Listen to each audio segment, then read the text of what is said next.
கார்த்திகை தீபம் சரியில்ல. இன்னைக்கு என்ன நடக்க போகுதுன்னு பார்க்கலாம். வாங்க வீடியோக்குள்ள போலாம். ரம்யா எப்படியோ தீபாவ கோளாரா பயணம் பண்ணி கூட்டிட்டு போறாங்க. கூட்டிட்டு போற வழியிலே அப்படியே வழிப்பாதையா போயிட்டு இருக்கிறாங்க ஒத்தையடி பாதையில.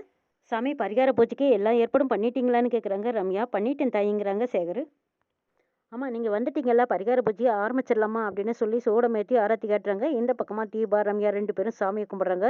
அம்மா உங்க அத்தை நான் சீக்கிரமா குணமாகி வரணும்னு வேண்டிக்கிட்டு இந்த பீப்பாயை 3 முறை சுத்தி வந்து இதுக்குள்ள உட்காருங்கம்மான்னு சேகர் சொல்றாங்க. சரிங்கிறாங்க தீபா. தீபா 3 முறை சுத்தி வர்றதுக்குள்ளேயே இந்த பக்கமா சேகரும் ரம்யாவும் ஜாட பண்ணிக்கிறாங்க. நம்ம நினைச்ச மாதிரியே நடக்க போகுதில்ல அப்படிங்கிற மாதிரி. ஆமா மேடம் அப்படின்னு சொல்லி அவங்களும் தலையசிக்கிறாங்க. ஏதோ நல்ல வேலை அம்மன் கொடுத்த கயிறை தீபா கையில கட்டியிருக்காங்க. அந்த கயிறோடவே இந்த பரிகார பூஜைக்கும் வந்திருக்காங்க. யோ சீக்கிரமா அந்த பீப்பாய்க்குள்ள உட்கார சொல்லு அப்படின்னு ரம்யா ஜாட பண்றாங்க. தாயி நீ உட்காருமா அப்படின்னு சொல்றாங்க சேகர். தீபாவுக்கு அப்படியே ஒரு தண்ணியும் அறியாம ஒரு ஒலிக்கு விட்ட வேகம் வருது. நான் எதுக்காக உட்காரணும் அப்படின்னு தீபா விட்டுருப்பா கேட்குறாங்க. என்னம்மா சொல்ற நீ? உங்க அத்தை பொழைச்சு வரணும்னா நீதாம்மா இந்த பரிகார பூஜையை பண்ணணும்னு சொல்றாங்க சேகர். நீதாம்மா பீப்பாய்க்குள்ள உட்காந்து இந்த பரிகார பூஜையை பண்ணணும்னு சொல்றாங்க சேகர். இல்ல இல்ல இதோ நிக்கிறாளே என்னோட க்ளோஸ் ஃப்ரெண்டு, எனக்காக இவ இந்த பரிகாரத்தை செய்வான்னு சொல்றாங்க தீபா. தீபா என்ன பேசுற நீ? உனக்காக நான் எப்படி இந்த பூஜையை பண்ண முடியும்னு கேட்குறாங்க ரம்யா. ஏன் எனக்காக நீ என்ன வேணாலும் செய்றேன்னு நீ வரும்போது சொல்லிட்டு தானே வந்த. எனக்காக இந்த பூஜையை நீ பண்றதா என்கிட்ட சொன்னீங்களேன்னு கேட்குறாங்க தீபா. எனக்காக இந்த பரிகாரத்தை நீ செய்ய மாட்டியா? அந்த பீப்பாய்க்குள்ள வந்து உட்காரு. அதுக்கப்புறமா அந்த மூடியை போட்டு ஆணி போட்டு தட்டி கொடுக்கட்டும். கட்டி ஆத்துல விட்டதுக்கு அப்புறமா அந்த கைத்தை என்கிட்ட கொடுக்கட்டும். அந்த பீப்பாய் கைத்தை நான் பிடிச்சிக்கிறேங்கிறாங்க தீபா. ஆத்துல அடிச்சுக்கிட்டு போகாம இருக்க கைத்தை நான் பிடிச்சிக்கிறேன், தைரியமா இறங்குன்னு கூப்பிடுறாங்க தீபா. அச்சோ இந்த தீபாவுக்கு ஏதோ ஆயிடுச்சு, அதனால இந்த மாதிரி எல்லாம் பேசுறேன்னு சொல்றாங்க சேகர்.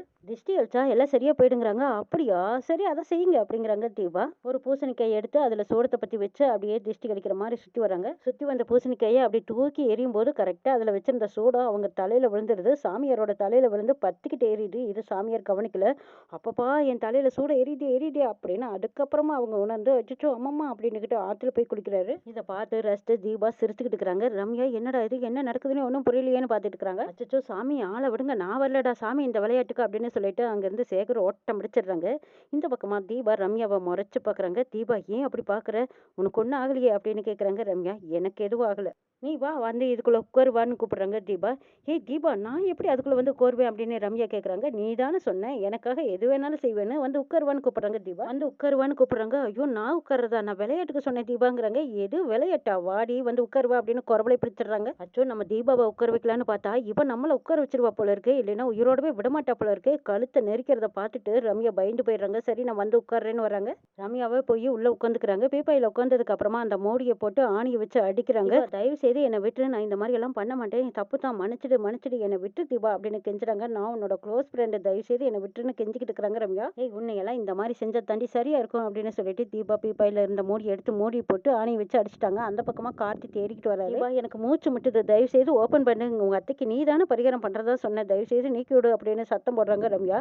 ஏய் நீ தாண்டி சொன்ன எனக்காக நீ என்ன வேணாலும் பண்றேன்னு சொன்னீங்கல்ல, அந்த பரிகார பூஜையும் நீயே செய்யறதாவும் சொன்னீங்கல்ல, இனிமே ஒண்ணுமே பண்ண முடியாது, பீப்பாய்க்குள்ள இருக்கிற நீ அந்த பரிகாரத்தை பண்ணித்தான் ஆகணுங்கிறாங்க தீபா. பீப்பாய்க்குள்ள உட்காந்துருக்கிற ரம்யாவுக்கு மூச்சு முட்டுது, தயவு செய்து நீக்கி விட, மூச்சு முட்டுது, என்னால ஒன்றும் முடியல முடியலன்னு சத்தம் போடுறாங்க ரம்யா. இந்த பக்கமா கார்த்தி போட்டோவை கேட்டுக்கிட்டே எல்லாத்துக்கிட்டையும் விசாரிச்சுக்கிட்டு வந்துகிட்டு இருக்கிறாங்க.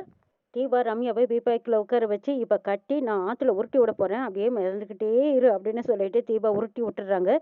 ரம்யாவும் உள்ள உட்காந்துக்கிட்டு திணறிக்கிட்டு அச்சோ தீபா தயவு செய்து சொன்னா கேளு கேளுன்னு சத்தம் போடுறாங்க. அந்த சத்தமெல்லாம் அடங்கி போயிடுது. தீபா பீப்பாயோட கைத்தை விட்டதுக்கு அப்புறமா அவங்களுக்கு அப்படியே அம்மன் சக்தி போனதுக்கு அப்புறமா தீபா மயங்கி கீழே விழுந்துடுறாங்க. மயங்கின நிலையிலேயே கிடக்குறாங்க தீபா. ரம்யா பீப்பாய்க்குள்ள உட்காந்துருக்காங்க. ஆத்து தண்ணி அடிச்சுக்கிட்டு போய்கிட்டு இருக்குது. அந்த பக்கமா ஆத்தோரமா காட்டி வந்துட்டு இருக்கிறாங்க. வந்து இந்த பக்கம் போயிருப்பாங்களா அந்த பக்கம் போயிருப்பாங்களான்னு தேடிட்டே வரும்போது ஒரு ஆத்தோரமா ஒரு ஓரமா இறங்குறாங்க. அப்ப இந்த பீப்பாயை பாத்துக்கிறாங்க. அவங்க சொன்னதை நினைச்சு பாக்குறாங்க.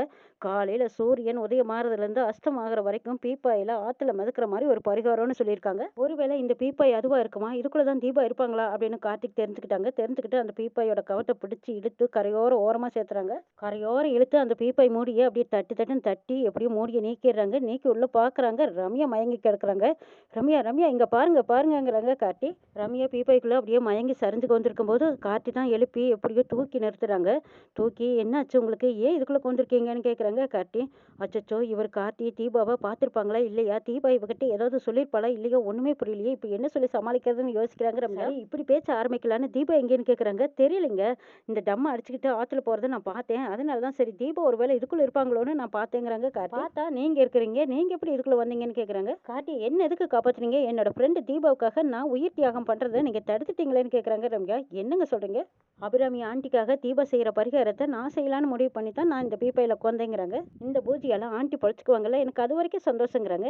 எங்க என்ன காரியம் பண்ணிட்டு இருக்கிறீங்க, வெளிநாட்டுல போய் படிச்சுட்டு வந்திருக்கீங்க, ஒரு ஃபேக்டரியை ரன் பண்ணிட்டு இருக்கிறீங்க, நீங்க போய் இப்படி செய்யலாமா? எனக்காக செய்யல கார்த்தி, தீபாவுக்காக செஞ்சேன். நான் இப்படி செய்யலைன்னா தீபா செஞ்சிருப்பா, அவ இந்த டேஞ்சர்ல மாட்டிருப்பா. நானும் உங்களை மாதிரி தான் அவளை தேடிட்டு வந்தேன். அப்பதான் அவன் இந்த பரிகாரத்துக்காக ஆத்தங்கரையில ஒரு சாமியார் கூட நின்று பேசிட்டு இருந்தான். ஆனா அந்த சாமியார் கிட்ட விவரத்து கேட்டு இந்த மாதிரி ஒரு பரிகார பூஜையை சொன்னாருன்னு சொல்றாங்க ரம்யா. இந்த மாதிரி பூஜையில எல்லாம் எனக்கு விருப்பம் இல்லை, நீங்க செய்ய வேண்டாம், நீங்க போங்கன்னு நான் சொல்லி அதனால தீபா என்கிட்ட கோவிச்சுக்கிட்டா. ஏன் இப்படி செஞ்ச, நான் இந்த பரிகார பூஜையை செஞ்சிருந்தா எங்க அத்தை பொழைச்சிருப்பாங்க, திரும்பவும் அவர் கையால நான் தாலி கட்டியிருப்பேன், என்ன திட்டுனா எல்லாத்தையும் கெடுத்துட்டியா அப்படின்னு சொல்லிட்டு அவ சூசைட் பண்ணிக்கவே போயிட்டா. அதுக்கப்புறம் தான் தீபாவை சமாதானப்படுத்தி உனக்கு பதிலா இந்த பரிகார பூஜையை நான் செய்யறேன்னு இந்த பீபாய்க்குள்ள உட்காந்துங்கிறாங்க ரம்யா. தீபாவை என்னை உட்கார வச்சு மூடியை போட்டு ஆணி அடிச்சுட்டா. அந்த பீபாயோட கைத்தையும் அவ கையில பிடிச்சிட்டு தான் இருந்தா. ஒருவேளை அவளுக்கு கைவலியோ என்னமோ தெரியல, இது தெரியாம தான் நானும் ஆத்துல அடிச்சுட்டு போயிருந்திருக்கேன், நீங்க வந்து காப்பாத்திட்டீங்க. நல்ல வேளை இந்த நேரத்துல நீங்க வந்து காப்பாத்திட்டீங்க, இல்லைன்னா நான் ஆத்தோட அடிச்சுக்கிட்டு போயிட்டே இருந்திருப்பேங்கிறாங்க.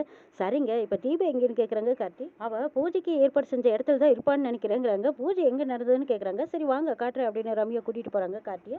ரம்யா கார்த்தியை கூட்டிட்டு வராங்க. ரெண்டு பேரும் போய் பார்க்கும்போது தீபா மயங்கிய நிலையில அதே இடத்துல அப்படியே கிடக்குறாங்க. தீபாவை பார்த்ததும் கார்த்தி ஓடி போய் தீபா இங்க பாருங்க பாருங்க அப்படின்னு சொல்லிட்டு தட்டி தூக்கி விடுறாங்க. தீபாவும் எழுந்திரிச்சு கண்முழிச்சு பாக்குறாங்க. சரி நம்ம போட்ட பிளான் எல்லாம் இப்படி சொதப்பிடுச்சேன்னு விக்கன மாதிரி நிக்கிறாங்க ரம்யா. என்ன நடக்குதுன்னு பார்க்கலாம்.